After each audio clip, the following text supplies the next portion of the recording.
Hi, this is Kerby Anderson. Each day we take on the tough issues and provide a biblical perspective to them. The topics we cover are wide-ranging: apologetics, theology, prophecy, creation and evolution, intelligent design, marriage, family, child-rearing, the millennial generation, trends in society, politics, economics, business, religious liberty, the Constitution, public policy, foreign policy, military policy, tensions in the Middle East, abortion, homosexuality, pornography, sexual ethics, media, technology, history, and America's godly heritage. We talk about anything that affects your faith, your family, or your freedom. So don't go anywhere, because Point of View starts right now.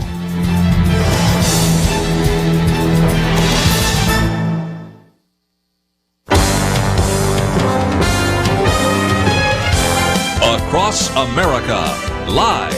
This is Point of View.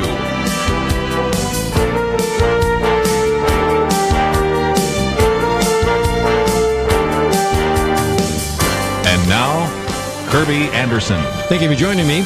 When we talk about the new atheists, we think of people like Richard Dawkins, and when he was alive, Christopher Hitchens and Sam Harris and Daniel Dennett.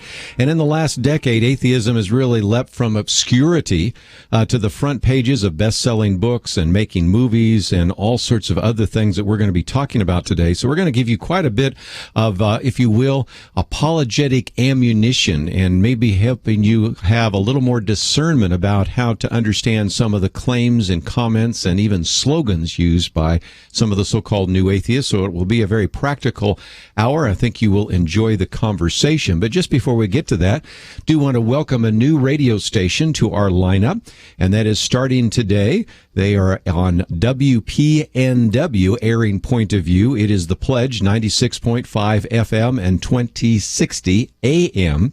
This is out of Holland, Michigan, and they cover the Grand Rapids, Michigan area. And it's certainly close to my heart, because just a few weeks ago I was in Grand Rapids and actually speaking at Gull Lake Ministries, and certainly appreciate our good friends up there in Michigan. So this is just a great opportunity to welcome The Pledge, 96.5 FM and 2060 AM to the lineup. And thank you for joining us, and we'd certainly love to hear from some of you listening in from Michigan. We're going to spend some time today talking with Dr. Andy Bannister. He is with Ravi Zacharias International Ministries in Canada. This last week, I was actually in New York with Stuart McAllister, who is one of the individuals on staff. And Andy Bannister holds a PhD in Islamic Studies from London School of Theology. He also currently serves as the director for Ravi Zacharias International Ministries in Canada. And so, Andy, thank you for joining us today here on Point of View. Kerby, thanks very much for having me on the show. A pleasure to be with you. The book is entitled The Atheist Who Didn't Exist, or The Dreadful Consequences of Bad Arguments. We have some information about that on our website, a way in which you can order the book, and I think you're going to find it delightful. And Andy, I might just mention that although we're going to get into a little bit of heavy stuff, you have this incredible ability, number one, to put it in easy to understand terms. And even the other day when I was corresponding with Stuart McAllister, I said a lot of people call this a laugh out loud kind of book. You've got a delightful sense of humor, and I think that actually makes it much easier to kind of read through some of the philosophical issues we'll be talking about. That's very kind, Kerby. And yes, exactly. That was one of the goals in writing the book. I think as I approached writing it, I realized that there's lots of really good apologetics literature out there, really, really good stuff that's been written, but sometimes it can be a little bit heavy, a little bit heady for some people. I know many Christian friends and family who would perhaps never sort of open an apologetics book for fear that it will be over their heads. So I wanted to try and write something that was very accessible, and at the same time, in terms of the humor, I wanted to write something that actually you could say to an atheist friend, family member, or colleague, look, have a read of this book. You might not agree with everything that Andy says, but you will laugh out loud as you go. It'll be a fun read. And I think so often a lot of the books on apologetics that are written sometimes never make it into the hands of those people who need to read it the most, simply because the style is unapproachable. So really, The Atheist Who Didn't Exist was an attempt to do something a little bit fresh and a little bit new. So thank you that you've picked up on that. Well, it certainly did, and some people have referred to this book as The Hitchhiker's Guide to the Galaxy meets C.S. Lewis, and for some people, you have to be a little well-read to even understand what that meant, but I understand it. I thought it was a good way to illustrate that. Let's get into this, because right off the bat, first chapter, The Loch Ness Monster's Mustache, or the Terrible Consequences of Bad Arguments, and a lot of this centers around something I didn't mention, and that is not only are we seeing atheistic ideas in books and in movies, but we're seeing it on the sides of buses. And so you open with kind of a humorous idea of this man saying he's going to be hit by an atheist bus. He says, what do you mean? Well, it turns out that you've seen these over in the UK, but I've seen some things similar to this even here in the United States, where it says things like, there's probably no God, so stop worrying and enjoy your life. And that's plastered on the side of the bus. Sometimes you see it in the billboards, but you use that to get into the more important question about whether or not atheists are really true to their ideas about some of these views that should actually come from their atheistic worldview. Please explain, if you might. Yeah, that's right. So as you put it there, Kerby, I think one of the hallmarks of the so-called new atheism is that it's very much out there. It's in the media. It's in the press. It's putting adverts on the side of buses. And so we really saw this phenomena first in London, England, a few years ago, when the first atheist bus ads appeared and ran that line, there's probably no God, so stop worrying and enjoy your life. It's now come to the USA, it's come to Canada, where I live. And I remember when I first saw that, it really intrigued me for a number of reasons. One, I thought it was a bit of a sort of own goal, a sort of shot in the foot. I'll explain why in a minute. Sure. But also I found it interesting because it started conversations in ways I'd never seen before. Because if you're someone who's a bit nervous about sharing your faith and about talking about what you believe, I mean, it's dead easy when one of those buses comes around the corner to turn to the person next to you in the queue for the bus and say, what's all that about? And suddenly that you're into a conversation started by the atheists themselves. But the problem I have with that bus ad kind of led to the writing of the whole book, in that it's a very clever slogan. It sounds very clever on the side of a bus. It looks great, on a bumper sticker, or if you're into social media, you tweet it. Yeah, great, very, very, very funny, very shareable. But you've only got to begin prodding at that slogan slightly, and it begins to disintegrate in a number of ways. It's a terribly bad argument. For example, I talk in the book about the fact that the second half of that slogan, so stop worrying and enjoy your life, is hugely problematic, because most of us would want to say, I think, that human life is about far more than just enjoyment. Yes. There's much more to life than just enjoying it. Sure, enjoyment is wonderful. Enjoyment is great. But life is a much richer experience than purely enjoyment. In fact, the only things in this world that are designed to be enjoyed and just enjoyed are products. Mm-hmm. Your chocolate bar, a soda, a movie, or whatever. And you know what? Your life is not a product. Yes. And so it's a desperately shallow vision of reality. Yes. And so I unpick that a little bit in the book and show how that, on the outside, what looks like quite a clever atheist slogan actually turns to ashes when you poke at it. And you, again, call it argument by soundbite. But again, how do you enjoy your life if indeed you accept the atheist premise that you live, you die, and you're dirt, and there's nothing more to you? A little more difficult to enjoy life when you know that it comes to an end and there's nothing else. I mean, you just cease to exist. Exactly. I think there's that, but on top of that, Kerby, of course, there's what happens if your life is pretty miserable. Yes. What happens if there's significance. Yeah, you're down on your luck. You've lost your job. Your wife's walked out on you and taken the kids with her, or if you've got teenagers, left the kids with you. The football team you support have just done appallingly badly. Everything is going wrong. What does it mean to say to somebody like that, hey, just stop worrying for your life? And in fact, I've encountered many atheists who hated the atheist bus slogan for just that reason. It's shallow, it's trite, and it's actually offensive if you are somebody whose life is not going well. Yes. Going to take a break, and when we come back, we'll get into some of the other arguments. You might wonder, what about the Loch Ness Monster's mustache? Well, that's based on this idea that, Stalin, Hitler, and Saddam Hussein were evil, murdering dictators. They all had mustaches, therefore mustaches are evil. Let's hope not. But nevertheless, just all sorts of non sequiturs, logical or illogical conclusions that come from this. We're going to come back and deal a little bit more with a book that you will find delightful, and it's probably a book you'd like to hand to maybe your atheistic friend. The Atheist Who Didn't Exist, or The Dreadful Consequences of Bad Arguments. We've given you a link so that you can find out more about that on our website, pointofview.net. We'll be right back.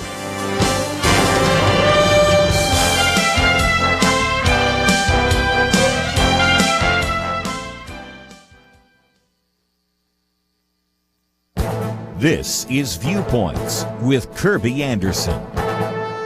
You know, Donald Trump has been on the campaign trail saying lately that the United States is losing jobs to China at an astounding rate.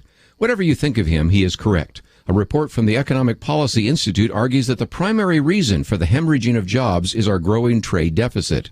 And it isn't that we're just losing manufacturing jobs. We are, but we're also losing high-tech jobs faster than any other segment of the economy. The numbers are staggering. Since China joined the World Trade Organization, nearly 3 million jobs have been lost or displaced in the United States. Many of these are located in high-tech industry areas. You know, in the past, job losses were often concentrated in manufacturing, and it was easy for politicians and economists to rationalize that such jobs would head overseas because it was cheaper to make widgets in China than in the United States. But we now are confronted with a reality that sophisticated electronics and high-tech products that once were made in this country are now being made in China. There are many reasons for the trade deficit. A major cause is China's currency manipulation. While that may sound like a technical economic issue, its impact is quite simple. U.S. exports cost 40% more in China, while Chinese exports to us cost 40% less. Another reason is the simple fact that China pays wages that are substantially less than American wages. This not only reduces the cost of the products they produce, but it also depresses wages in the country. The indirect loss to American workers has been calculated to be approximately $1,400. China is the most important source of downward wage pressure. Donald Trump isn't the only candidate talking about job loss to China, but he is one of the few. This certainly deserves to be a campaign issue when millions of Americans are out of work. I'm Kerby Anderson, and that's my point of view. Prayer is a powerful weapon. From Provident Films and Affirm Films comes War Room, now playing rated PG. More information at warroomthemovie.com.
You're listening to Point of View, your listener-supported source for truth. Privileged to have with us today Dr. Andy Bannister. The book is entitled The Atheist Who Didn't Exist, or The Dreadful Consequences of Bad Arguments. We won't even be able to go through all 11 arguments, but we'll give you just a little bit of a sample of some of those. And one of those, Andy, is what you call the Scandinavian skeptic. I just laughed about this one because it starts with this hypothetical scene where somebody's in a coffee shop and says, I don't believe in Sweden. And then you start interacting. Well, wait a minute. Of course there's Sweden because, there's IKEA furniture. There's the Swedish chef on the Muppet Show. All sorts of fun things about this. And he finally just says, well, it's not that I don't believe it. It's just a non-belief, which is a setup for what you hear from atheists all the time. And I've interacted with some and done some debates with some. And that is, atheism isn't a claim. It's just a non-belief in the claim that there's a God. Now, this gives you a chance, if you're an atheist, to say, well, you guys believe, you have religion, I don't. You guys have a worldview, I don't. You believe these, but I don't believe it. And there's a lot of problems with that argument, isn't there?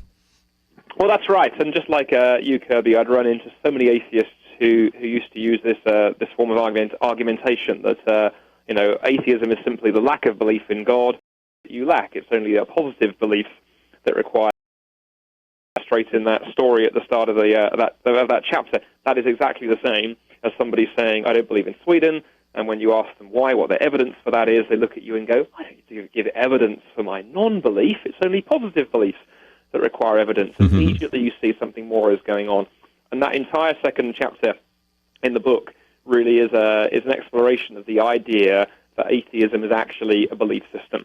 And that's a thread that runs throughout the book, actually. Sure. Atheism is a belief system. It is a worldview. In fact, for many, I think it's actually a religion. Yes. And I say that not to insult people. I mean, I'm very sort of clear on this in the book. I don't want to belittle my atheist friends, but I do want to encourage them to abandon bad arguments and recognize that they have commitments too. Christians have commitments to their worldview. Our atheist friends have commitments to their worldview. Let's recognize we all have a faith, a belief system, and now let's sit down around the table and talk about what we believe, what our differences are, and what the evidence is. But it's not acceptable, I think, in my view, for atheists to simply sit there and say, I don't need to give reasons. It's you religious people who Yes. have. That's a rhetorical game. Well, again, since you're talking about that, I might digress for just a minute, because if you accept this idea, it's a non-belief. It leads to something else that is kind of problematic in terms of what I run into, and that is the atheists will say, well, really, atheism, in other words, if you religious people didn't teach this, so we could get rid of all colleges and all the seminaries and all the Bibles and all the various other religious literature, they'd all be atheists. That's the default setting. The problem with that, Andy, is that let's figure out just in general numbers. You have about 2 billion people that call themselves Christians. I'm not saying they all are, but I'm just saying they call themselves that. You have 1.5 billion, as you well know, who call themselves Muslims. You have almost another billion easily that are either in the Eastern religions of Hinduism or Buddhism. You add to that animism and all sorts of other things. We seem to be an incredibly religious individuals, even in the 21st century. And this idea that atheism is sort of the default setting, that runs into some difficulties too, doesn't it? I think on two levels, Kerby. Number one is, as you say exactly, we are, as human beings, demonstrably wired to be spiritual beings. Not just if you look around the world now, look back through history and through time, the vast majority of people have always been religious. Which means this, it means if atheism is true, it means the majority of human beings have always been and still are deluded. And that tells you that you basically can't trust us on anything. So why would you trust human beings when it comes to atheism or science or anything else? We're clearly such poor, deluded mammals that you can't rely on anything we take seriously. So atheism actually cuts off the branch it's sitting on. But I think the second problem with that idea, with atheism being the default position, I'm the parent of a 3-year-old, and I've got a 4-month-old. But my 3-year-old, for example, there are many things that she hasn't discovered yet. Table manners, ways to behave in public, all kinds of things. Yes. So I could easily run an argument that says, well, sort of throwing your food at the table is the default position. It's what people do naturally. We should just leave it at that and assume that's okay. I think we'd immediately see there's a problem there. It's the very nature of truth that we need to perhaps work hard to uncover it and find it out and discover it. Simply because assuming that something has to be true because it's the default position is hugely problematic. So even if that claim were true, I don't think it would lead to the conclusion that our atheist friends wish to draw from it. I wouldn't think so. Let's take another one. Just as I started the program here, I mentioned an individual that we like to talk about on this program every once in a while, just to give people a chance to know how to respond, and that's Richard Dawkins. Of course, he wrote the book, The God Delusion, but you have a chapter there called The Santa Delusion, yes. And you have pointed out that he's never written a book called The Santa Delusion or to draft the Thomas the Train Engine Trick, and yet if you read through one of his books, he talks about a beautiful child close to me, 6, and the apple of her father's eye, believes that Thomas the Train Engine really exists. She believes in Father Christmas. When she grows up, her ambition to be a tooth fairy, and she and her school friends believe the solemn word of respected adults that tooth fairies and Father Christmas really exist. And the point you're making is that Richard Dawkins likes to lump God in with all sorts of other individuals and all sorts of things. And so it could be Father Christmas, or it could be the flying spaghetti monster. It could be something else along those lines. And that all, I think, is, again, a very important issue that we need to address. How so? Yeah, I think so. And I think Richard Dawkins popularized it, but perhaps many listeners have had conversations with atheist friends or colleagues who sort of looked at them and said, you religious believers, you're basically deluded. Belief in God is like belief in Father Christmas. You just need to grow up. It's a very common argument. Well, it's problematic, Kerby, I think, in 3 ways, very, very briefly. One, it's a classic example of what is called in philosophy an ad hominem argument. That sounds quite complex, but basically, in a nutshell, what that means is when you insult the person and you don't engage the idea. So if I were to say that Richard Dawkins is wrong because he's far too old, speaks with a funny British accent and smells of fish, you would look at me and go, well, Andy, that's not fair. You're not engaging his arguments, you're attacking him. Yes. Well, likewise, Dawkins saying, that religious believers are deluded or childish or immature, that's not engaging with what they're claiming, it's just insulting them, and it's just bad rhetoric, it's lazy. Second problem with the idea that belief in God is like belief in Father Christmas is this. I say to my skeptical friends quite often, I could take an atheist friend into any major university library, anywhere in North America or in Europe, take them to the philosophy section, and there would be shelves and shelves of books engaging with the idea of God, debating the idea of God, written by atheist philosophers and Christian philosophers. In other words, philosophers take this very seriously. Even many atheist philosophers would say that the God question is one that needs to be wrestled with seriously.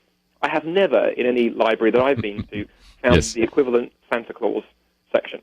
It's clearly a false comparison. And then thirdly, I think the most interesting one, whenever I speak to Christian audiences, I love to do this little experiment. I love to ask the audience, I love to say to them, if you became a Christian after the age of, say, 15, raise your hand here. And usually about 50% of the audience will raise their hands. Usually about 50% of the average audience became Christians, either as late teenagers or in adulthood. I then say, who here came to believe in Father Christmas after the age of about 15? Unless you've got a comedian in the room, no hands. That's right.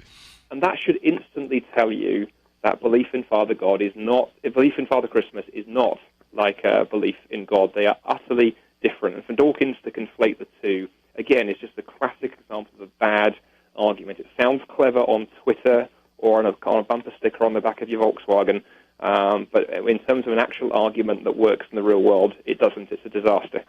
We're going to take a break, and when we come back, we'll continue our conversation with Dr. Andy Bannister. We'll also talk a little bit about Ravi Zacharias Ministries. We have done that before, but certainly want to give you that link. If you go to the website, you can click on his picture there, and you will see that we take you to the Atheist Who Didn't Exist.com, and there you can find out about the book and order it. We also have a picture of the book where you can order it as well, so we wanted to make it easy for you to find. It is Monarch Books. You might find it in your local bookstore, but in case you can't find it, we certainly want to make it very easy for you to find as well.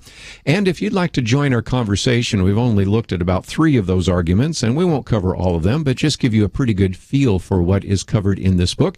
You can give us a call. That number is 1-800-351-1212, 1-800-351-1212, and you can certainly find out more about Dr. Andy Bannister. And if you also would want to maybe watch this again, we have a live cast or, of course, a podcast, and you can click on that button on the website pointofview.net and find some great resources, or maybe pass them on to a friend. And again, even some of the quotes and article and material that we've made available would be something that you might want to actually send to someone or post on your Facebook page or your blog or something of that nature as well. So when we come back, we'll continue our conversation with Dr. Andy Bannister, forward by Ravi Zacharias, The Atheists Who Didn't Exist, or the Dreadful Consequences of Bad Arguments. We'll take a break and come back with more right after this.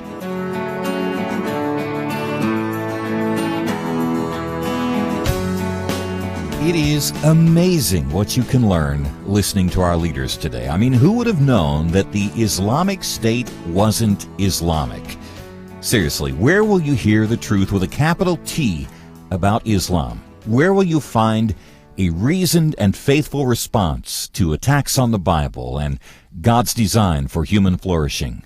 Here's one answer: Kerby and the team at Point of View. The difference is that we don't have access to taxpayer dollars, and we're not funded by major corporate partners. What we do have is partners like you. Now let me challenge you. Become a Century partner.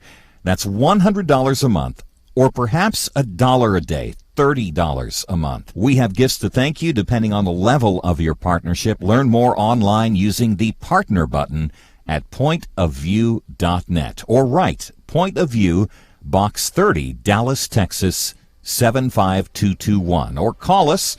Say you want to be a partner. 800-227-1444. Will you be the next Century partner? $100 monthly. Pray about it. Or $1 a day. We really need your help. Point of View will continue after this.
listening to Point of View.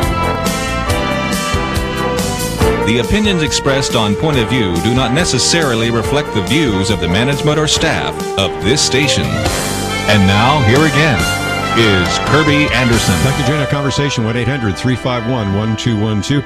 Privileged to have with us Dr. Andy Bannister.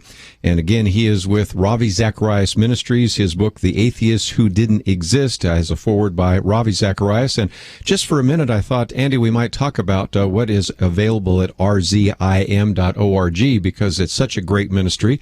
I've worked with many of your colleagues. I think this is the first time we've had you on the program. But again, it's been a delight to have you so far. But talk about what people will find as they visit the website or connect up with Ravi Zacharias International Ministries. Yeah, thanks, Kerby. So, yeah, people can go to RZIM or RZIM if you're a British speaker, .org. And on the website, you can find out lots about the ministry, about Ravi and the team. Ravi's built a team of over 30 speakers around the world who work with him, including myself and others. You can find out all about the team, what we're doing, so you can be informed, and we'd love you to pray for us as well. And then also a huge number of resources there to help you engage those around you, share your faith more effectively. There are videos, there are articles, links to audio messages and so forth. So however you like to digest your content, if you're a reader, a listener, or a watcher, there's something there for you. And as I say, you can find out what the team are doing around the world. So yeah, we'd really encourage people to check out rzim.org and get connected. Today we're talking about the New Atheist, but I might just mention that they could certainly want to contact you. You have a PhD in Islamic Studies. We've had Nabil Qureshi in studio, and he's with RZIM as well. So for those of you looking for more information about Islam, that's certainly another place to go as well. Very much so. Let's, if we can, maybe pick off just a few more of those arguments. And one of those is kind of a, if you will, kind of a psychological argument that if religion is a crutch, people maybe even project that there's a God because they want to be justice in the world. You know, Sigmund Freud kind of gave that argument, and certainly that is developed in large part by some of the new atheists. How do you respond to the so-called psychological arguments that the new atheists put on the table? That's right. It's interesting, isn't it? I've lost count of how many people have sort of looked at me and sort of informed me with a well-meaning look in their eyes that, you know, the reason, Andy, you're a Christian is clearly because you're just not emotionally equipped to deal with life, and the idea of of life after death gives you some kind of comfort, and so on it goes. The problem, of course, with those psychological arguments is they fail in a number of ways, some of them quite amusing ways. I mean, the first problem with psychological attacks on religion is they don't actually tell us whether Christianity is true or not. How I feel about something doesn't tell me if it exists. The fact that I feel good about mountain walks, or the fact I feel good about chocolate, or the fact I feel good about the relationship I have with my wife doesn't tell you whether those things are real or not real. I also feel good about the idea of roller skating pygmy elephants, for example. But that last example doesn't exist. Yes. How we feel doesn't tell us whether something's true, is the first problem. Secondly, there's a problem, of course, that you can run the psychological religion back on atheism itself. You know, if there is no God, then of course it's perfectly feasible that the reason that you and I and some of our listeners believe in him is because it gives us comfort. On the other hand, if God does exist, it's perfectly feasible that the idea that Richard Dawkins is an atheist is that he's just his atheism is itself a psychological projection. He doesn't like the idea that there's a God who will hold him accountable for his life and his choices and his actions, and so therefore Richard has adopted atheism as a psychological defense to enable him to live his life completely autonomously and as he wishes. You see, you can run psychology both ways. Is a huge problem. The interesting thing, though, and I talk about this in the chapter on this in The Atheist Who Didn't Exist, is that while psychology can't tell us whether something is true, it can help us pick away a little bit at people's reasons for believing it. And it's interesting that several other atheists that I quote in the book have been a bit more transparent about their own atheism. There's a well-known atheist philosopher called Thomas Nagel who's written many books. And in one of his books, Thomas says something very interesting. He says, it's not that I don't believe in God so much as I don't want there to be God. I don't want the universe to be like that. And I remember when I first read Tom Nagel's paragraph there, I thought, now that's very interesting. I appreciate the honesty. It's more that the idea of a God he finds abhorrent, and you can come across other atheists who argue similarly because they feel it would restrict their freedom. Interestingly, and I make this point in the book as well, of course, given that atheists wish to say that Christianity is wish fulfillment, I often do like to look at my atheist friends and say, you know what, if I was inventing a religion, I would actually invent a religion that is a darn sight easier than Christianity. I mean, if we're inventing a God and we can make one up to fit our needs, why not invent a God who is there to meet my every need, to grant my every wish, to affirm all of my prejudices? What does the Bible actually say? Actually, at the heart of Christianity stands a God who calls us not to come and have our every need met, but to actually come, lay down everything, surrender, take up our cross, and follow him. And I tell you this, if I was inventing a religion, I would invent something a darn sight easier than Christianity. Well said. And your second point there, I want to come back to, because oftentimes when I've interacted with atheists, they never see it coming because they say, well, this is just a wish fulfillment. You believe that there is a God, so you actually have this wish fulfillment. I said, well, okay, let's look at it the other way. Let's assume that an individual really wants to have their own way, wants to pursue their sexuality any way they possibly can and do anything they want. Wouldn't it also be a wish fulfillment on your part to actually deny the existence of God? And of course, like I said, they never see it coming. Of course, you have a number of atheists that will admit that. And Dr. Norman Geisler has been on this program with us before, and one of his hobbies is to read the autobiography. Somewhere in their writings or in the reporting to someone else in their biography has a time in which they said they had some kind of belief, maybe there was God, but they cast it out. They removed that, in large part because it goes back to Thomas Nagel or Jean-Paul Sartre or many of the others, Bertrand Russell, because they wanted to have their freedom. They wanted to have their sexual freedom. They wanted to have, can I use a Christian word, their sinful desires, and God really gets in the way of all of that. Well, what's interesting as well, of course, Kerby, is theologically, this goes right back to the Book of Genesis and the start of everything, doesn't it? Because yes. What was the original sin of Adam and Eve? And again, I sometimes encounter atheist friends who want to play fast and loose with Scripture, and we'll have great fun, going on about what was God's particular issue with his apple tree and so forth. And I always like to say to them, it's interesting, isn't it? What Adam and Eve did that was so drastic, and why that first sin was so drastic, was basically they decided that they would be autonomous. God had set up the framework, had given them just one commandment, and they had turned around and decided that rather than listen to God, they would create reality for themselves, they would determine good and evil for themselves, and they would try and be autonomous. And that desire to be rebels, in fact, Albert Camus, who you mentioned, the French philosopher, wrote a book called The Rebel. Yes. I mean, that arguably is the primordial sin. At the heart of all of our struggles is that desire to set up and be God on our own. And I often say this to atheist friends. I often like to sort of, if I'm feeling particularly mischievous, to look them in the eye and say, there's no escaping God. You will either worship the God of the Bible, or you will become God yourself and try and make yourself God. There is no escaping God. Either you will live as if you are the center of the universe, or you will discover who the center of the universe really is and follow and serve him. And again, I've said that sometimes in some of my speeches at the end when we go through some of these different worldviews. There's only two worldviews, either where God is God or you are God. And it doesn't matter whether you are God through a pantheistic belief that I am God and divinity within, or whether it's an atheistic, humanistic, naturalistic kind of view that I am God because there is no God. But in either case, it really is a very significant dividing line. And again, this is in the book, The Atheist Who Didn't Exist. Dr. Andy Bannister is with us for a little bit longer. We're going to take a break, and when we come back, we'll talk about maybe one more. I've certainly spent some time talking about Richard Dawkins, and before he died, Christopher Hitchens wrote a book, God is Not Great. And so what about this argument that we have sometimes heard that religion poisons everything?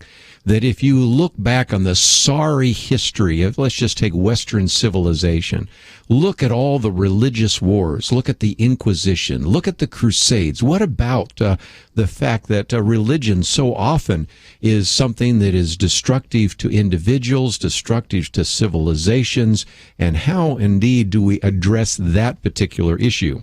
Of course, I like to talk to my atheist friends about the fact that if indeed you think that getting rid of religion is going to be a good thing, you are kidding yourself if you think that a secular mindset where you do not believe in any kind of judgment, any kind of justice, do you think that that's going to be a better world? You are kidding yourself. But we'll come back and talk about this, and we've had those conversations before with people like Dinesh D'Souza and Sean McDowell and all sorts of others. There's some very good answers to that, but just one more argument on the table that we hear so often from the New Atheist. And if you find yourself saying, I really would like to read this, but even more so, this might be a book I could give to my friends that are skeptics, I think this may be the book for you, The Atheist Who Didn't Exist. And if you find yourself saying, I'd like to know a little bit more, go to our website, pointofview.net. There's a place for you to find more about that on the website that they have, as well as for you to order the book if you'd like to do so. We'll continue our conversation with Dr. Andy Bannister right after this.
Now, back to Point of View, your listener-supported source for truth. Back for a few more minutes. Dr. Andy Bannister with us today as we talk about his book, The Atheist Who Didn't Exist. And we were talking about the fact that you have, of course, Christopher Hitchens writing God is Not Great. Sam Harris critical of this as well. And this argument that we hear so often, the world would be better. We would perhaps even have a secular utopia if we could rid the world of religion. Andy, how do you respond? Well, that's right. I remember shortly after I arrived in Toronto in 2010, Christopher Hitchens was actually in town debating the former British Prime Minister Tony Blair at one of our big theatres downtown. They sold the event out. They were scalping tickets on the streets outside for $300. And that was the title of the debate: Is religion good for society?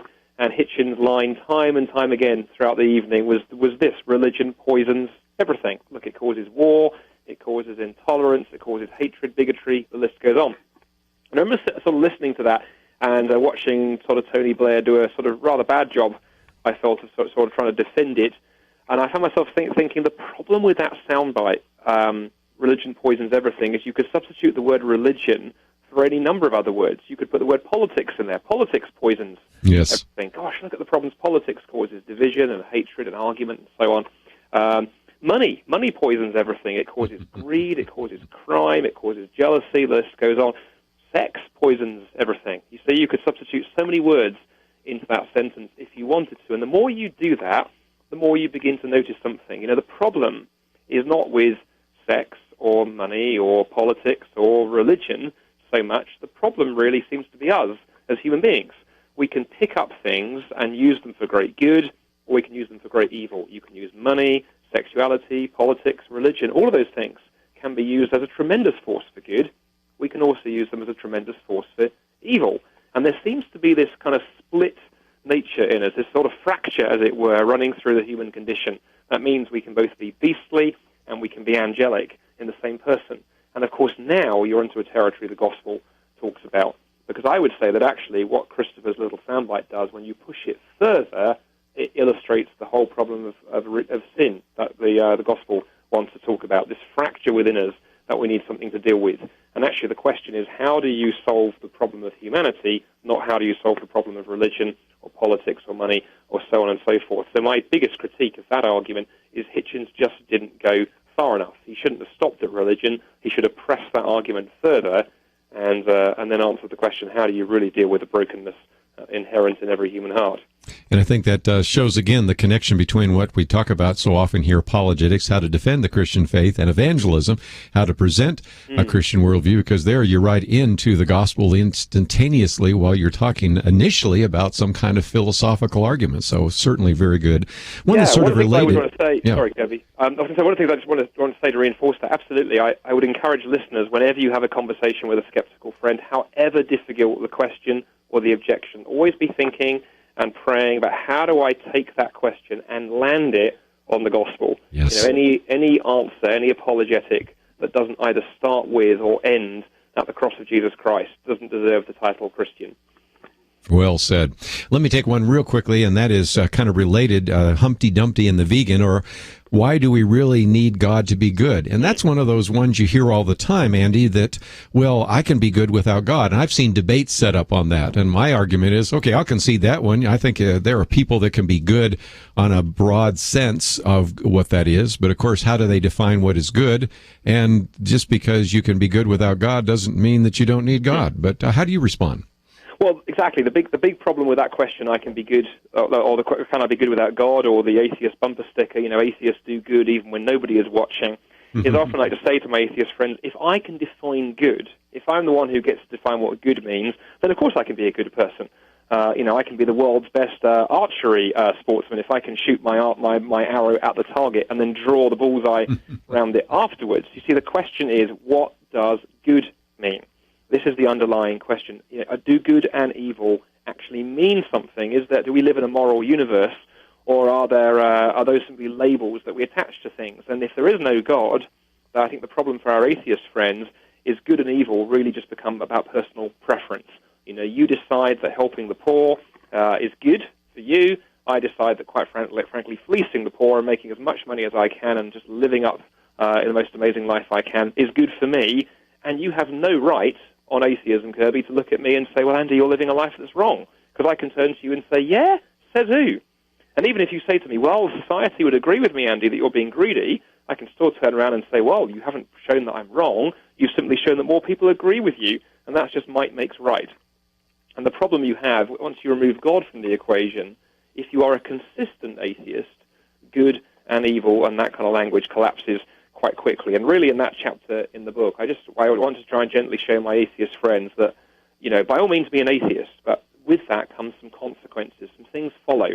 And once you reject God, then you have to go there with God, go a whole series of things that really stand upon him. Good and evil is one of them, and also meaning and purpose in life would be another. You can't really have those things if we are nothing more than the result of millions of years of unguided evolution. If you and I are just a random collection of atoms thrown up by the tides of time and chaos, then with that goes goodness, morality, meaning, purpose. Again, the book is entitled The Atheist Who Didn't Exist, or The Dreadful Consequences of Bad Arguments. Dr. Andy Bannister is the author, forward by Ravi Zacharias, and about 200 pages. I would certainly commend the book to you, but we also have a link to theatheistwhodidnotexist.com. You don't need to have to write it out. All you have to do is click on the picture of the book or a picture of Andy, and that will take you to that website. And Andy, I noticed that you have some information about the book, some reviewers, and actually people can download the first chapter for free so that they can get a little bit of a sense of what is in the book. And so if this interview over an hour wasn't good enough, they can actually read a chapter and decide whether or not they want to get a copy of the book. True? Yeah, that's right. They can get a free chapter. And one of the things I'd also encourage listeners to do, and obviously, I hope lots of listeners will go out and buy the book, but for those listeners who are Christians, as many of you are, I would really encourage people, once you've read the book, to prayerfully think about putting it into the hands of an atheist or skeptical friend or colleague, classmate, family member. I think it would make a perfect gift for an atheist friend as a conversation starter. I'll be very clear on that. The goal of the book is not that you give it to your atheist friend and they wave their hands in surrender and go, I submit, you Christians are so brilliant. That's not what this is intended to do. You can't argue somebody into the kingdom of God anyway. What I hope this will do is be a conversation starter. You can give it to an atheist friend. You can say, look, I promise you, you will laugh, you'll find the book funny, and then perhaps we can go out for a coffee. I'll take you out for dinner, and let's talk about some of the things the book raises. I really hope it will be a conversation starter and perhaps a sort of leg up in the conversation for many of your listeners with unchurched friends. Again, we also, in that website there, have a way in which you can contact Andy, follow them on social media, Twitter, Facebook, YouTube, LinkedIn, and so there's some great links for you as well in case you have some follow-up questions or maybe want to share a little bit more or find out more about the book. So, Andy Bannister, just been great to have you on the program. Let's do it again sometime. It's been a pleasure. Thank you, Kerby. Let me commend to all of you the great work that is done by Ravi Zacharias International Ministries, and you had a chance today to hear from their Canadian director. And, of course, we've had other individuals who have been with rzim.org, and you can find out more by going to that website as well. Lots of great material and resources there on the website pointofview.net. So take the time to find out more about the book. As he says, about 200 pages, about 11 different arguments with a very well-written kind of laugh out loud kind of dialogue that takes place in there, which can be a great conversation starter. And if you've been looking for a book that maybe I could actually hand to a skeptic that might start reading it and stay with it, this I think would be one of those books. So we wanted to make that available to you, and it's going to be helpful for you in terms of knowing how to defend the Christian faith in terms of apologetics. It's also going to be helpful for you providing a context for evangelism. So those are some resources we wanted to mention, and it's available at our website, pointofview.net. We have to take a break. When we come back, we have a lot more to cover, some in the news and some movies that you need to know about. All of that coming up right after this. From Provident Films and Affirm Films comes War Room. Tony and Elizabeth Jordan's marriage is turning into a battle, and their daughter is caught in the crossfire until Elizabeth meets Miss Clara. This is my favorite place in this house. I call it my war room. And learns that prayer is a powerful weapon. War Room. Now play. Rated PG. Parental guidance suggested. More information is available at warroomthemovie.com. Have you ever wanted to walk where Jesus walked? To stand in places where the Apostle Paul proclaimed the gospel and saw the world and people's lives changed? In May of 2016, you can do just that on a 15-day tour of Israel and Greece with Point of View's very own Kerby Anderson. This is a once-in-a-lifetime opportunity to experience the Bible and history in places God chose to begin the spread of his message of grace. Join Kerby and Point of View for Journey to Jerusalem and Journeys of Paul. Learn more by clicking on the banner at pointofview.net. You've read the Bible, here's a chance to live it. pointofview.net. Point of View will continue after this.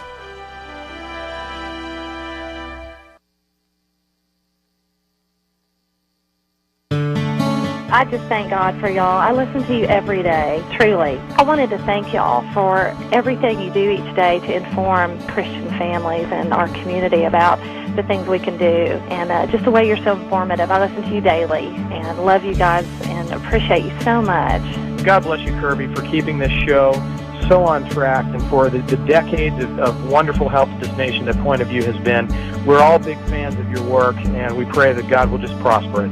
As a Christian, over the years that I've followed this program, I am constantly challenged to be on guard and to evaluate what's going on. And if for no other reason, to protect the caliber and the truth of your programming, I need to participate and to back your program financially to ensure that the truth stays out there for people to hear, to view, and to be a part of.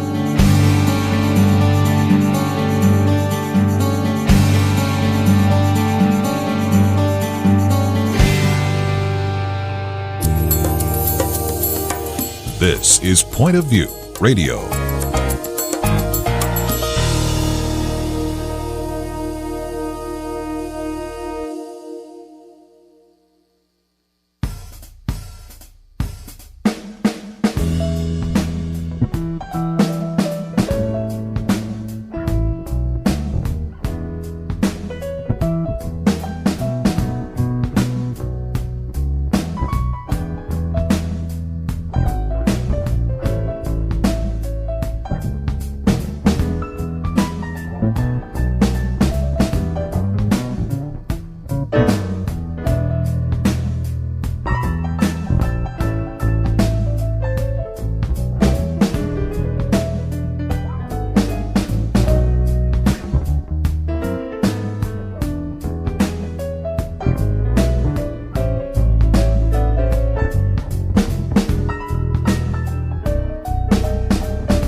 Hi, this is Kerby Anderson. Each day we take on the tough issues and provide a biblical perspective to them. The topics we cover are wide-ranging. Apologetics, theology, prophecy, creation and evolution, intelligent design, marriage, family, child-rearing, the millennial generation, trends in society, politics, economics, business, religious liberty, the Constitution, public policy, foreign policy, military policy, tensions in the Middle East, abortion, homosexuality, pornography, sexual ethics, media, technology, history, and America's godly heritage. We talk about anything that affects your faith, your family, or your freedom. So don't go anywhere, because Point of View continues right now.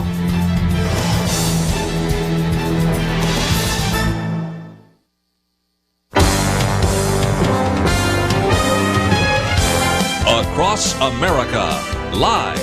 This is Point of View.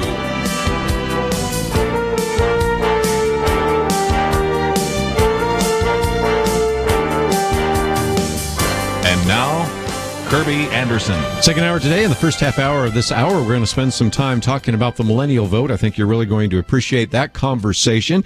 And then in the last half hour, we have Ray Comfort with us. Certainly have enjoyed having him on the program. We're talking about his new movie, Audacity, and really how this can be a great witnessing tool as well. Well, if you've listened to Point of View, you know that we so often talk about the millennial generation. I've done whole teachings times on this. We've had individuals on this program that have helped us understand some of their characteristics. But this hour, we're going to spend a little bit of time talking about how millennials are going to vote and how they are changing the political process in a lot of ways, and how political parties are seeing us as consumers, because there's just so much more data mining that can take place. This is all part of a new book called The Selfie Vote, where millennials are leading America and how Republicans can keep up. And if you have perhaps heard some of the previous interviews, I'm going to certainly open up the phones to give you a chance to join the conversation, because many of you probably have already heard interviews on other talk shows. I have, with Kristen Soltis Anderson, and she is joining us now. She is the co-founder of Echelon Insights, which is a public opinion and data analytics firm that really helps campaigns and companies design their message and strategy. She's a graduate of Johns Hopkins University, the University of Florida, also has served as a fellow at the Harvard Institute of Politics, lives in Washington, D.C., and author of this 250-page book. Kristen, thank you for joining us today here on Point of View. Thank you so much for having me. I've seen some of the other interviews and heard some of the other interviews you've done on this. And again, I'll give some chance for individuals if they want to ask you a question. But let's take on that first issue. You are looking at marketing and strategy, but campaigns are looking at us as consumers as well. There's a lot of data to mine. And if I see that an individual, even if I don't know their political persuasion, owns a gun, or they go to Starbucks, or they drive a certain kind of car, buy certain kind of products, or they go to Whole Foods, or they go to Safeway, those issues can provide a little more of an insight into how that particular individual might vote in the next election, can't they?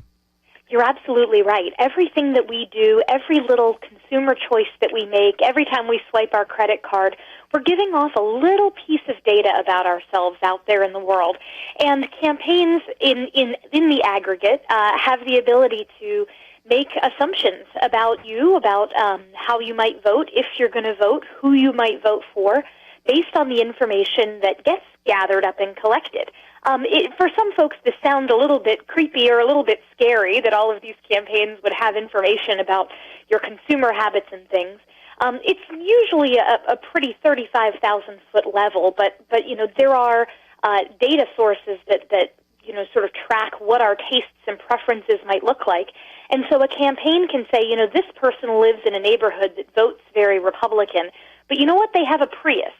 So maybe they're actually a swing voter. Maybe we need to go talk to them. Maybe they're persuadable, and we need to make sure we lock them down. So there's all sorts of information nowadays out there that has just exploded given the expansion of digital technology to reach people in campaigns that we now have at our fingertips to help target, identify, and then reach out to voters and try to get them to the polls and vote for our side. One of the things that you talk about is why Republicans should think more like McDonald's. Let's apply this for you just a minute, because you've in the book talk about the fact that you prefer Pepsi. You like McDonald's cheeseburgers and those kinds of things. But it does seem to me, explain how that sort of works, because even using yourself as an example, as you do in the book, helps us understand a little bit more about why maybe the Republican Party needs to think about data mining a little bit more. Absolutely. So one of the reasons why the corporate world has used data mining and likes to try to identify consumers using big data is because the way that we behave, once we become loyal to a certain brand, we tend to be loyal to that brand for a long time. I write in the Selfie Vote about how when I was little, every so often we'd go to McDonald's and get Happy Meals, and so now that I'm a grown adult, if I'm out on the road and I'm taking a road trip and I need to stop and get a little bit of lunch, if there's a McDonald's right off the highway, I'll probably stop in there because I have fond memories of McDonald's. I like their cheeseburgers.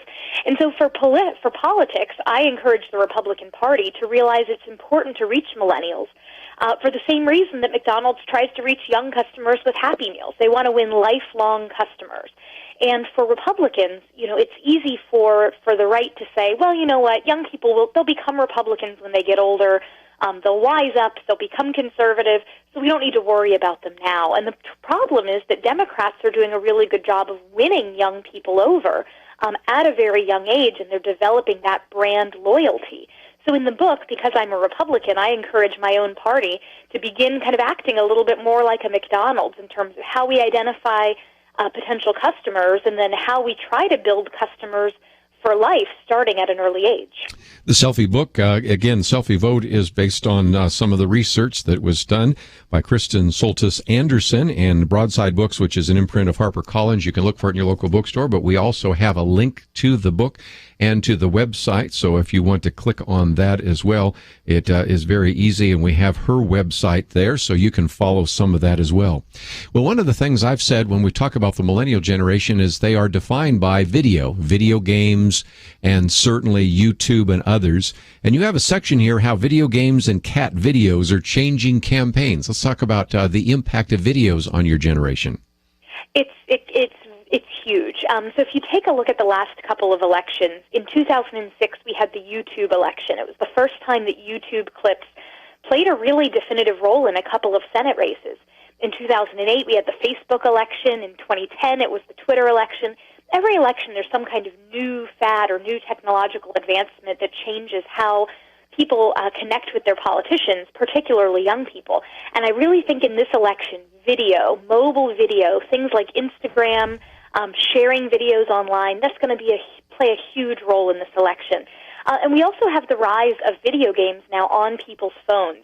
When I was young and growing up, I had a Game Boy, so I could carry around my games in the car, but it was on this big, clunky, separate device. Now, with the very same thing we use for our phone and our email, we can play games, and a lot of those games have advertisements embedded in them. Yes. So in the 2012 campaign, you saw the Obama team, for instance, putting ads inside of video games, because as people watch less and less television, their eyes are focused elsewhere. And so it's important for campaigns that want to get their message out to figure out where the eyeballs are going and put their message where that's going to be. Again, let's take a break, and when we come back, we'll continue our conversation. But again, we have a link to this book if you wanted to order it. Of course, you probably will be able to find it in your local bookstore. I can't think of a bookstore I've been in the last couple of months where I haven't seen it advertised or else in the bookstore itself. But we also have a link to KristenSoltisAnderson.com. You don't need to know how to spell it, because we have a link there as well, and that will give you a chance to find her book, as well as to follow her on Twitter or Facebook, or to have some of the contact information. And so feel free to go to our website, pointofview.net. When we come back, we'll talk a little bit more about some of the kind of significant changes taking place in the American electorate. Some of you might be rolling your eyes when we talk about placing ads in video games, because you've maybe never played a video game, but this younger generation is a different generation, and we need to pay attention to some of those ideas. And to be successful in campaigns, we need to understand the mindset and the technologies. That's why we're doing this interview. We'll continue our conversation with her, and we'll take some of your phone calls. 1-800-351-1212 if you'd like to join us. We'll be back right after this.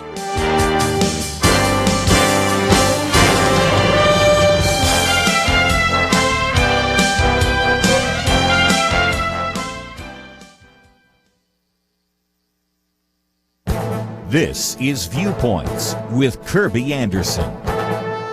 You know, Donald Trump has been on the campaign trail saying lately that the United States is losing jobs to China at an astounding rate.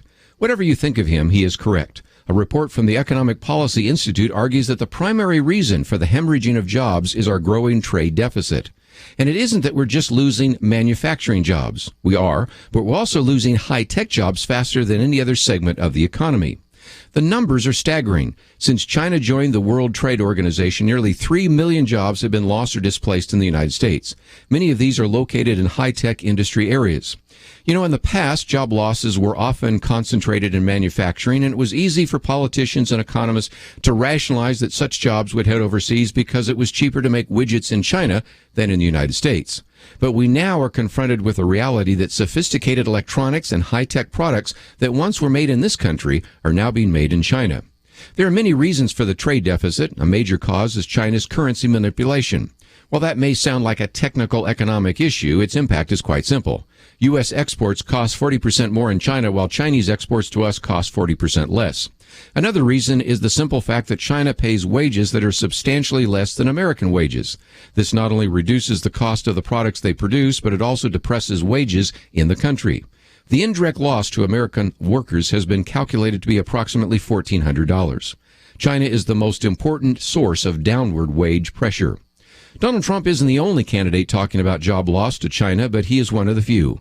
This certainly deserves to be a campaign issue when millions of Americans are out of work. I'm Kerby Anderson, and that's my point of view. Prayer is a powerful weapon. From Provident Films and Affirm Films comes War Room, now playing rated PG. More information at warroomthemovie.com.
You're listening to Point of View, your listener-supported source for truth. Back for a few more minutes with Kristen Soltis Anderson. If you'd like to join us, 1-800-351-1212. Last half hour, we're going to move on to another topic, but if you have a comment or a question, feel free to give us a call, 1-800-351-1212. The book is entitled The Selfie Vote, Where Millennials Are Leading America. Kristen with us today as we're talking about some of the aspects of the millennial generation. And one of those, Kristen, is the high debt load that young people are graduating from college with. And that has created, as you talk about here, sort of a wait-and-see generation, hasn't it?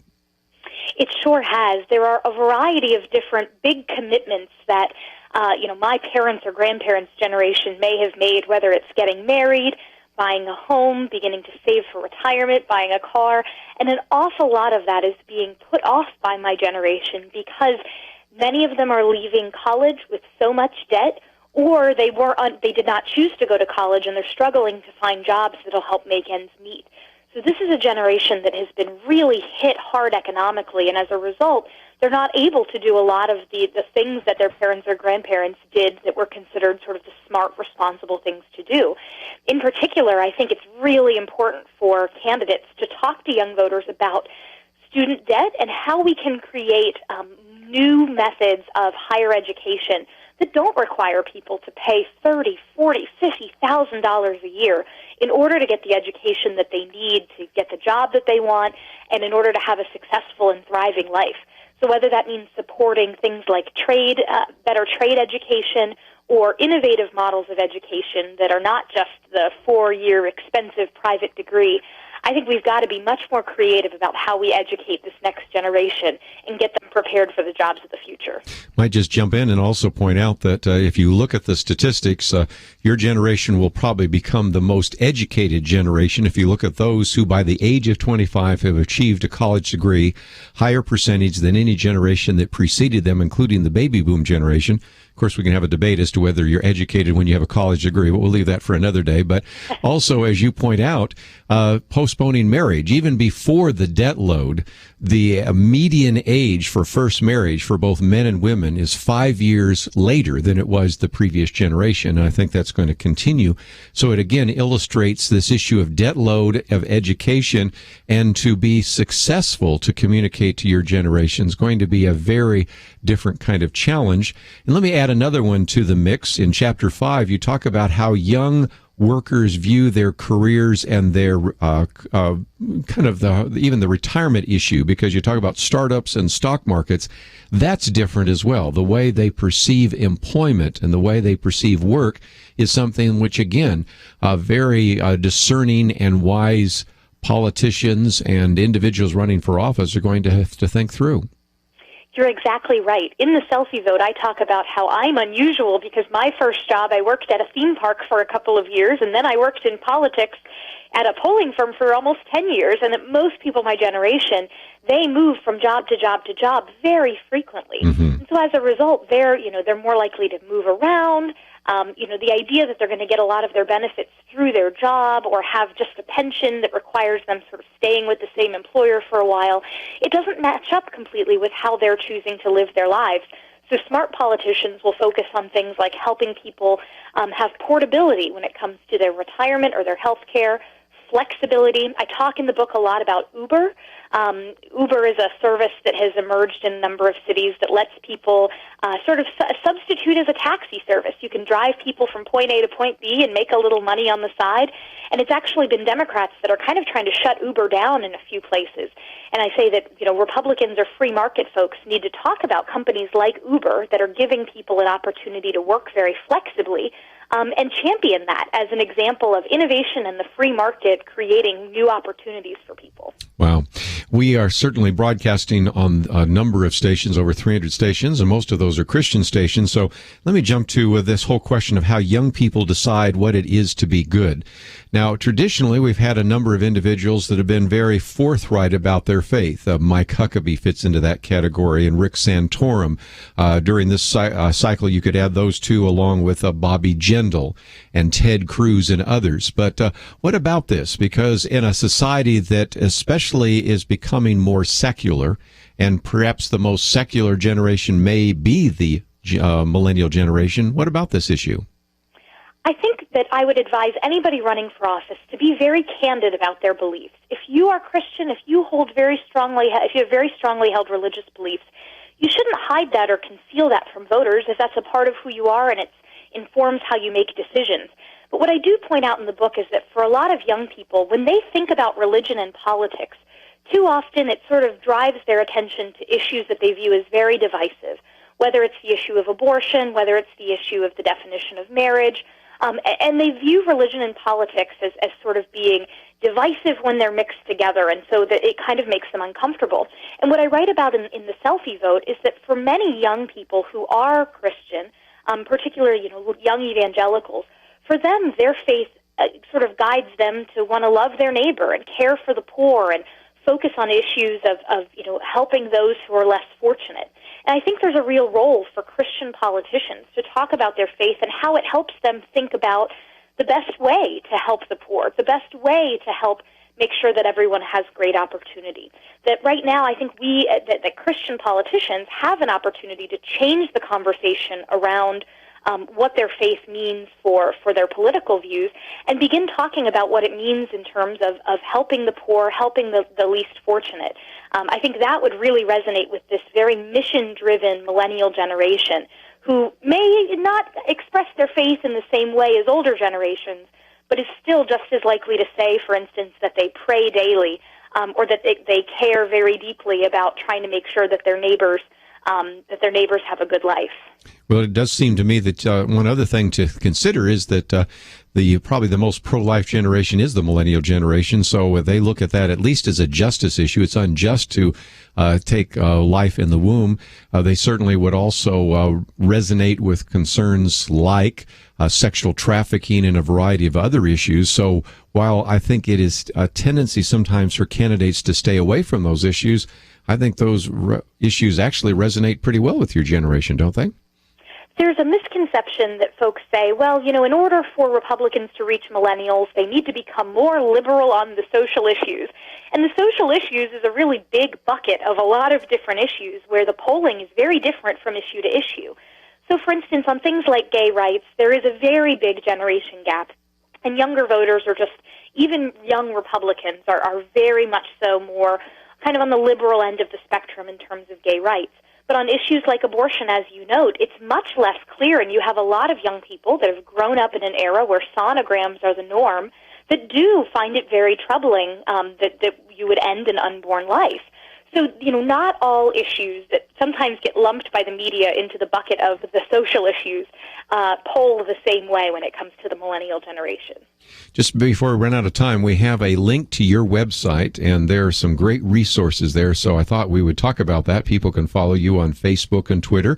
They can find out more about your book and talk about what is available if people visit your website.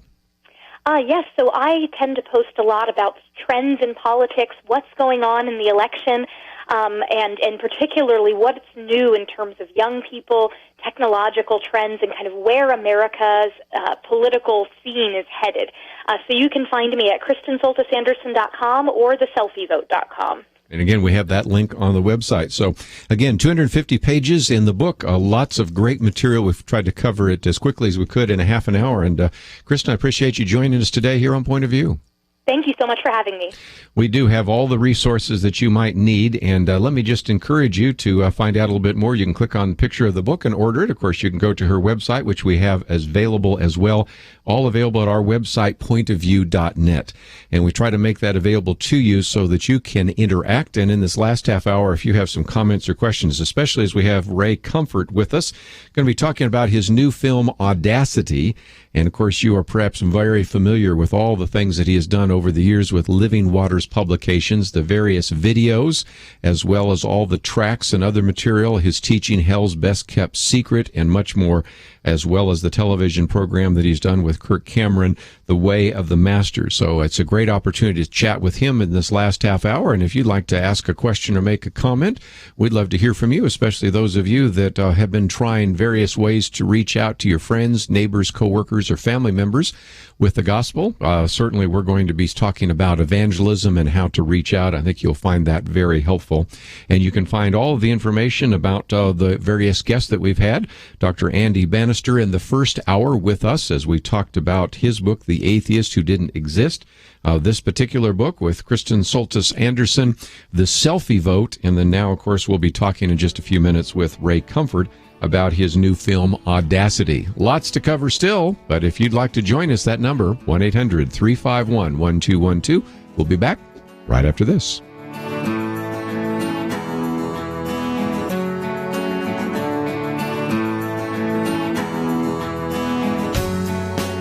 A devastating disease is loose in the United States, dishing out pain and loss beyond measure. The menace is sin. Its debilitating results include faulty reason and harmful attitudes. Our children and grandchildren need you to step up right now and help Point of View make a difference. Kerby and the team have the antidote for what ails us, the good news of Jesus Christ and his prescriptions for all of life and culture. But to distribute this antidote costs about $65 each minute we're on the air. Step up today. Help us deliver the antidote. Give $65 and underwrite a minute, or $130 and give Kerby a platform for 2 minutes. Give online. Use the donate button at pointofview.net or call 1-800-227-1444 or send your donation to Point of View, Box 30, Dallas, Texas 75221. 1 minute, $65. 2 minutes, $130. Do more if you can, but do something today. Point of View will continue after this.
You are listening to Point of View.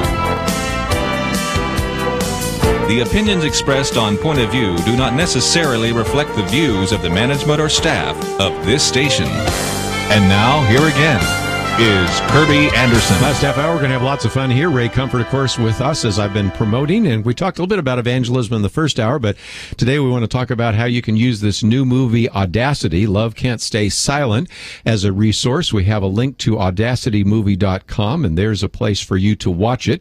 There's a way for you to get very inexpensive DVDs, and there is also an opportunity for you to even get available a PDF e-booklet that's part of that as well. And so we're going going to talk a little bit about the movie, but also if you have comments or questions, thoughts about evangelism in general, and would like to talk about some of the resources that have been provided by Ray Comfort and his ministry, Living Waters Publications, we certainly welcome those phone calls. 1-800-351-1212. You know his book, Hell's Best Kept Secret. Of course, his TV program with Kirk Cameron, The Way of the Master. Of course, the Living Waters Publications, all the great tracks. Ray Comfort, how are you doing today? I'm doing good. Thank you so much for having me on your program. I really appreciate it. We'll appreciate you as well. This one gets into some very deep waters in terms of human sexuality, and I don't want to give away all the plot, but I thought it was well done because you have a narrative, a story, which then in the midst of it, they get to see what you're so well known for, and that is go out there on the beach or go out in a park and ask people questions about whatever it might be. In this case, it's about homosexuality and human sexuality, but I thought the film was very well done. And let's talk about how people can use it, because they can watch it for free, but then they can get those DVDs and use that to really start some evangelistic conversations with their friends, their neighbors, their family members, can't they? Oh, yes. Our YouTube channel has had just under 35 million views, and we're shaking our head and thinking how we used to evangelize and reach nations 150 years ago. You'd put a missionary on a ship, he'd be off for 6 weeks with his family, wife would die of malaria, great sacrifice, terrible hardship. That's what we used to have to do to get the gospel to other nations. Nowadays, we just have to hit the send button. And this is a way of reaching literally millions of people with the gospel, especially with this issue. You know, Kerby, I didn't want to make this movie. I resisted it with all my heart about a year and a half ago. People kept saying, do a movie on homosexuality. It's such a difficult issue. We're not sure how to handle it. And I said, it's not going to happen. So the reason it's not going to happen is, number one, is that if you even speak against homosexuality, let alone make a movie about it, you're vilified on the power of someone who's a racist.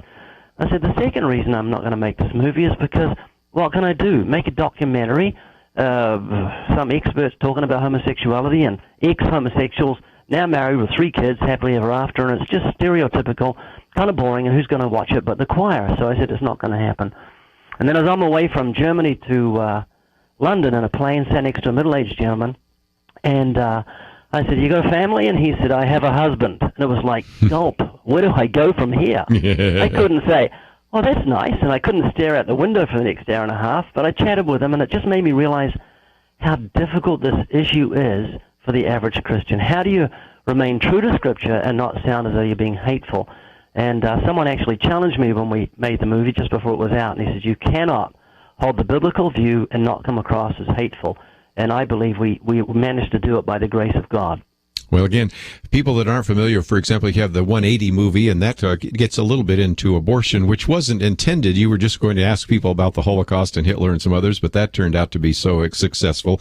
This one, again, kind of deep into some of those waters of dealing with the issue of homosexuality, but done in a narrative form. So I won't give away too much, but you get everything from stand-up comedy to burglary that goes wrong and a number of other things that keep you kind of focused. But then in the middle, it gives you an opportunity, as you do so well, to take that microphone out there onto the beach or out on a park and ask people some pretty tough questions and begin to challenge their set of assumptions. And that's, I think, one of the things that we're going to have to do, to maybe just ask questions, but in asking questions, help them to show some of the logical inconsistencies of the views they hold, don't you think? Yeah, knowledge is so powerful. I bet I could change your mind about something you feel adamant about with just a little bit of knowledge. Say if I said to you, Kerby, I want to either give you $10 million cash or a $500 parachute. You'd say, give me the money. I can get 20,000 $500 parachutes with $10 million. But I said, oh, a bit more knowledge. You're standing on the edge of a plane 10,000 feet up. You're going to jump any second. You say, get that money out of my face. Give me the parachute. And that's exactly what we see happen on the movie. People are given knowledge they didn't have before, and it changes their worldview in an instant, especially about the issue of being born homosexual. That's the foundation of their whole argument. If they're born that way, then it's like to morally judge someone who's born that way. You can't help it. God made them like this. It's like racism. And so they would have a point. But Scripture says they're not born that way. It says that adultery and fornication and homosexuality are on a par with each other. They're listed as sins, along with theft in 1 Corinthians chapter 6, 9 through 10. And so just like adultery, just like fornication, just like theft, homosexuality is a choice. And we tend to choose things that displease God because we've got a sinful nature that loves darkness, hates the light, and drinks iniquity like water. You were mentioning about the street footage. Yes. About 6 months ago, we had 4 pre-screenings with 4 different demographics of Christians, so about 1,000 Christians, and we said to them, tell us if our baby is ugly. I don't know about you, when our firstborn was born, I took pictures of him, and I was showing people how beautiful our baby was, and 3 months later, I looked back at the pictures and thought, was I crazy? It looks like E.T. He looks so different than the baby that we had at 3 months. Yes. And it's because love is blind. And I was saying, are we being blind? Tell us if this baby's ugly before we take this picture public. And so they were very, very honest with us. They said it lacks character development, so we filmed 3 new scenes, and they said, please give us more street footage, because we'd put in street footage with fear and trembling, because it's never been done in a Hollywood movie with actors actually bring real life stuff in, I don't think. And so we did. We just put lots more in, and it really worked. It holds your attention, especially, I don't know if you remember, in the San Francisco Bay Area, and of course you're from Australia, you and I have seen some of those people, but I think some people in Middle America are going to go, I've never seen anybody quite like that before. Yes, yeah, go ahead. and she was so honest and so sweet, and she hit me with a curveball right at the end, which she said, do you know you've been talking to a lesbian for the last 20 minutes? And I had no idea. So it's really fascinating. We as human beings, dogs like watching dogs, cats like watching cats, people like watching humans.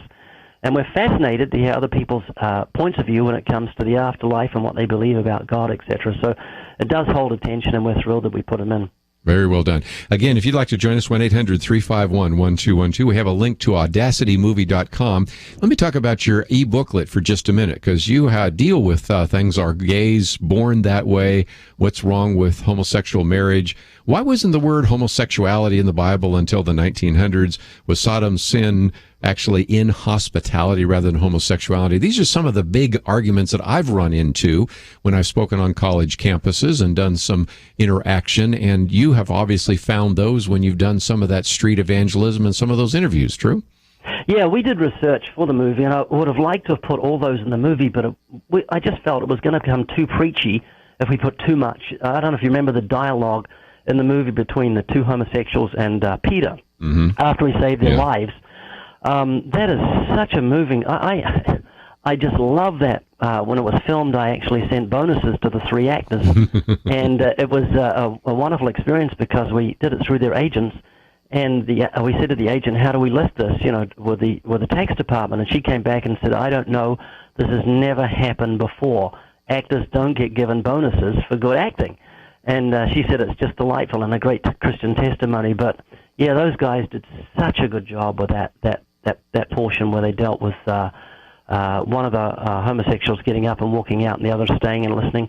I found it very, very moving. Well, just before I take a break, and we do have that coming up, also wanted to mention those DVDs because you're making those available. And for people, first of all, we have a link to audacitymovie.com. Of course, they can go to your YouTube channel and find it there as well.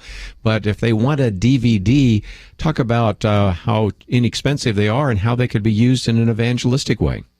Yeah, I think they're $2 each, and it's been designed without having the name of Jesus written all over it. I mean, it's a little getaway time, so you can give it to someone and say, here's an award-winning movie, please watch it, let me know what you think, and zoom away before they even know it's a Christian DVD. As wise as serpents, as gentle as doves, we don't want people to go into something with prejudice. And so that's what happens with the DVD, and I think you can get them if you get a bulk supply. They come down to $1 each, so they're giveaway material. Yeah. We're going to take a break, and when we come back, we'll continue our conversation for a few minutes with Ray Comfort. If you'd like to join us, 1-800-351-1212. If you've not seen Audacity, we had Alex Kendrick on recently. As, of course, in the past, we've talked about Fireproof and Courageous. Now, of course, the new movie out, which has done very well at the box office, War Room. He says Audacity will rock your assumptions, a must-watch. Ken Ham has been on the program with us many times before, says it's powerful, intriguing, and challenging. So please take the time as you go to our website, pointofview.net. We link to audacitymovie.com, or you can just go there directly. And this will give you a chance to know a little bit more about it. There's a way in which you can watch the full movie. There are a way in which you can get those DVDs. You get a whole box. You can get them for $1 each. What a great deal there.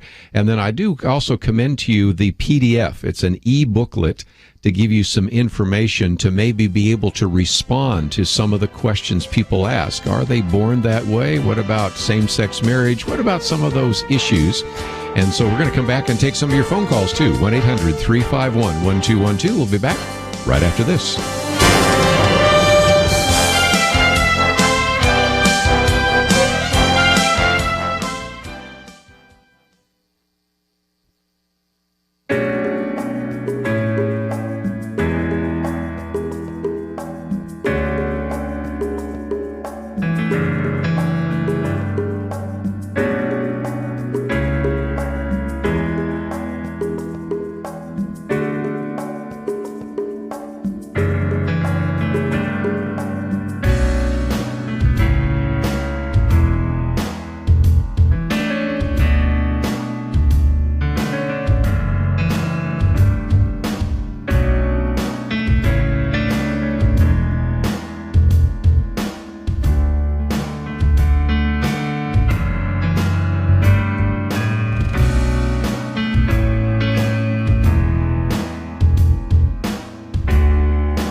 Now, back to Point of View, your listener-supported source for truth. Ray Comfort with us for a few more minutes. If you'd like to join us, 1-800-351-1212. Let's head to Georgia first. Howard, you're on with Ray Comfort.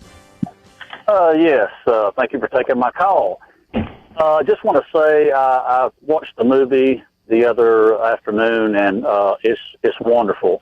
And I'm a pastor. I've been a pastor for many years, and it's just there's things that come today that we've never had to face before, we've never had to deal with, and so a lot of times people are just kind of tiptoeing around it. But I just want to tell Ray, it's a great movie. I really enjoyed it, and not only I feel like that today we're getting away from the simplicity of the gospel, and but also people just to the place where they don't even know how to approach anybody. But this was a great movie, and I recommend it for any and everybody. It really touched me in several ways. I was really impressed with it.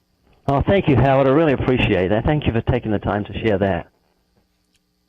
Let me just real quickly maybe talk about how pastors could use this movie, or other people in some kind of leadership role are encouraging people to go to audacitymovie.com and watch it, or maybe even get some of those DVDs. But this is a way in which this could be an opportunity to reach out to individuals who are maybe either struggling with this issue or maybe just have never even thought about it and wanted to apply biblical principles. Do you have any suggestions on how pastors could use it? Oh, yes. The movie is actually a little bit wider than that. We made it for anyone who's breathing. Well, that's pretty good. So we had 3 premieres here in California, and each of the premieres, there were 3,000 people showed up for each. So very encouraging to know there is the interest there. This is something that's been thrust upon the body of Christ, but it's an opportunity with this movie to invite people to a Hollywood-style movie with professional actors in church, but not a church-type service. Mm-hmm. Yes. And you know they're going to hear the gospel. So, if you go to audacitymovie.com, it tells you how to do a screening and how to download free posters and handbills, all free of charge, and how to make this a success in your own area, and make the DVDs available for resale or to give away in the lobby, too. I might just mention you have used something else very creatively, and that is you have a plane flying overhead with some of those air signs. I know that at least our listeners in California might be able to see that along the beach and other places. So just a lot of really creative ways to get the word out. And for a while, it looked like you were getting banned from YouTube, but I guess that turned out to be more of a technological issue. Speak to that for just a minute. Yeah, that was a technological issue. We'd done something unwittingly in the instructions under the video. We'd used wording that they considered to be superfluous, and they got rid of it, but they restored the whole promo, and it was just wonderful, and I got back to loving YouTube. The banner we're flying is going over San Francisco again this afternoon. It's 4 stories high. It's on a rainbow. It says free award-winning movie, audacitymovie.com.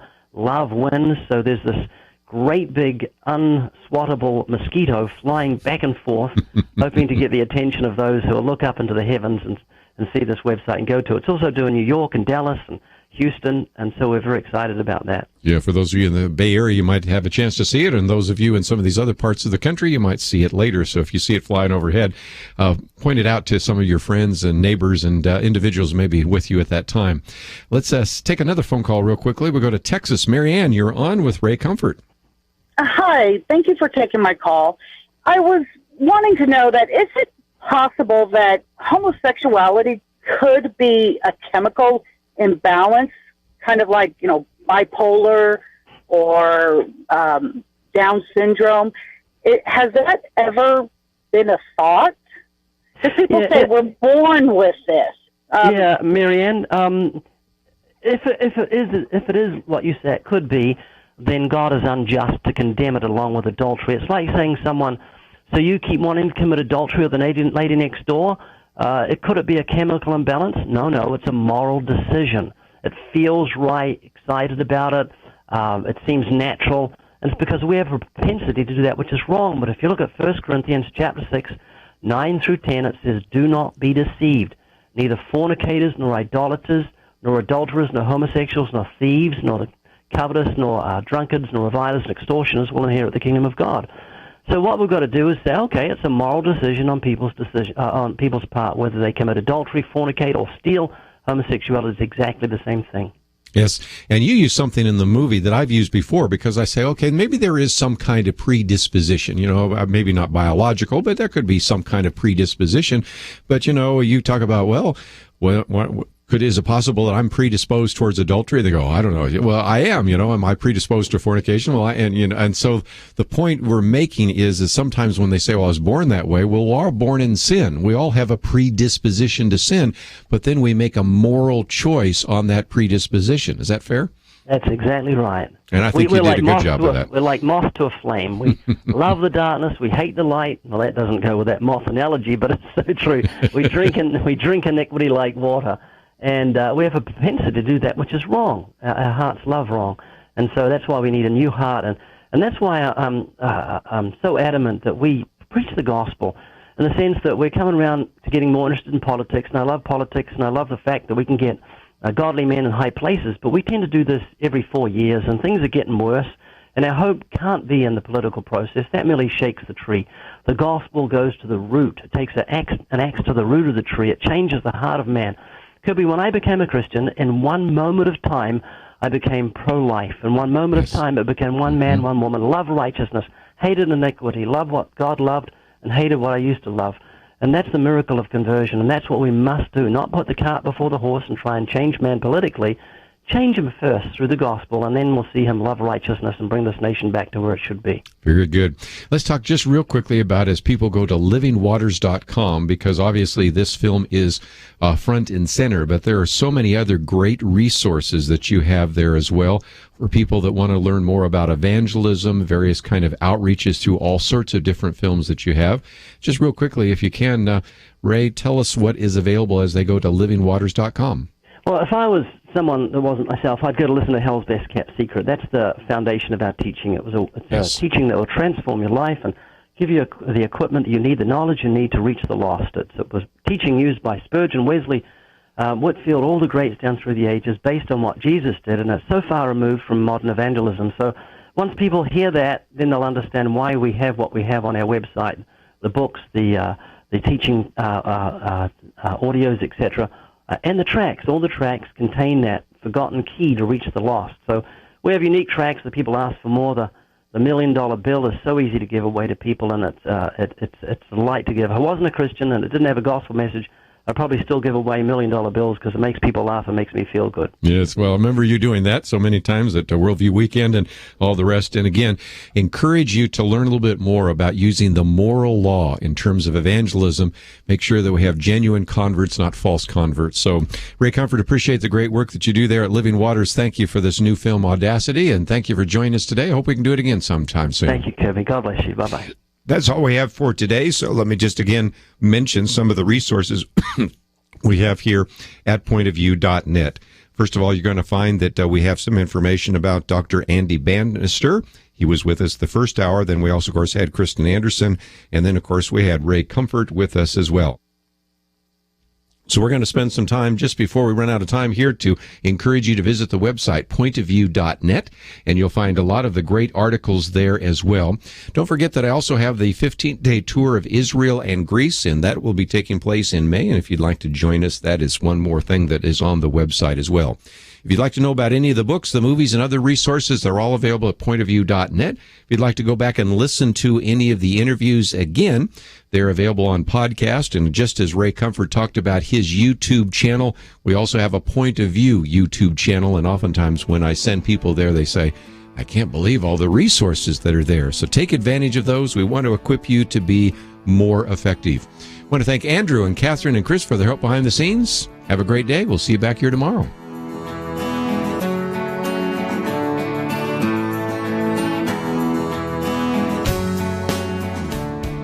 At dinner recently, I was struck by the couple in front of me. They were allegedly spending a night out together, but the only time they communicated in a half hour was one time when the man showed what was on his phone to the woman, and then back to their own screens. We live in a digital generation. Point of View is reaching this often overly plugged-in generation with truth. You'll find us online with your phone, your tablet, your laptop. Search for the Point of View Radio Talk Show on Facebook, where you can keep up with today's issues. You can also follow our new YouTube video series, Uncensored. Stay informed. Follow us on Twitter, at Point of View RTS. That stands for Point of View Radio Talk Show. Again, at Point of View RTS. We'd love you to retweet us, to share our Facebook posts, but please don't do it when you're out with your family or someone you love. We can wait. We're online 24 hours a day. Learn, interact, share. The Point of View Radio Talk Show. Point of View is produced by Point of View Ministries.